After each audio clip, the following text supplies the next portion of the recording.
Suatu hari, Bablo tak sengaja melihat sesuatu yang seharusnya tidak ia lihat. Untuk menghindari masalah, ia pura-pura mengucek mata dan bilang ada debu masuk, tapi majikannya curiga dan bertanya apa yang dilihatnya. Bablo mengarang alasan, dia cuma menyapa pohon suci di jalan. Majikan dan istrinya yang baru pulang dari Amerika pun percaya. Setelah itu, Bablo bawa mobil mewah itu ke desa. Ia membunyikan klakson keras-keras untuk pamer ke warga. Tapi saat sampai rumah, sikapnya langsung berubah. Neneknya langsung marah karena Bablo jarang kirim uang. Namun saat ia keluarkan uang, sikap nenek langsung berubah. Bahkan mengabarkan sudah mencarikan jodoh untuknya. Tapi Bablo menolak. Ia tak mau hidup seperti ayah dan kakaknya. Ia kesal dan kembali kerja. Suatu hari, saat sedang menyajikan teh, nyonya rumah menegur Bablo karena gigi kuning dan napasnya yang bau bikin orang risih. Bablo yang merasa dirinya selama ini sudah bersih jadi tersiksa batin. Ia marah pada ayahnya karena tak pernah mengajarinya sikat gigi. Tiba hari ulang tahun nyonya. Ia mabuk dan menyetir. Tapi tiba-tiba mobilnya menabrak seorang gadis. Si bos ingin lapor polisi, tapi Bablo mencegahnya dan langsung kabur. Ia kira tak akan ada yang melapor. Keesokan harinya, ayah si bos memuji Bablo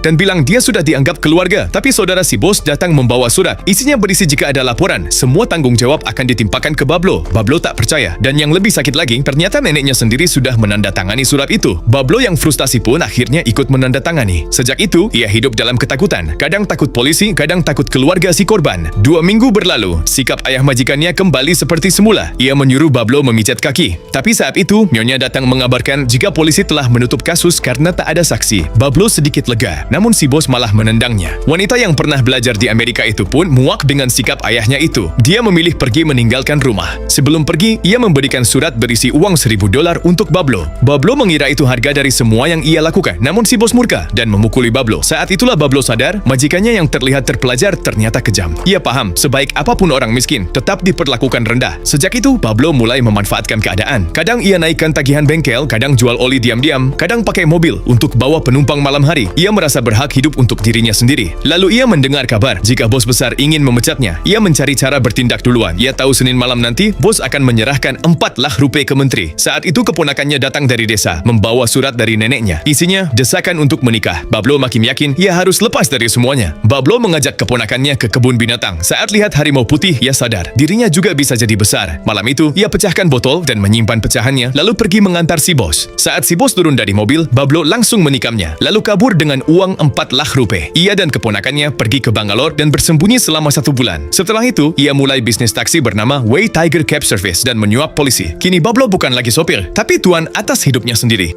Film ini berjudul The White Tiger, rilis tahun 2021.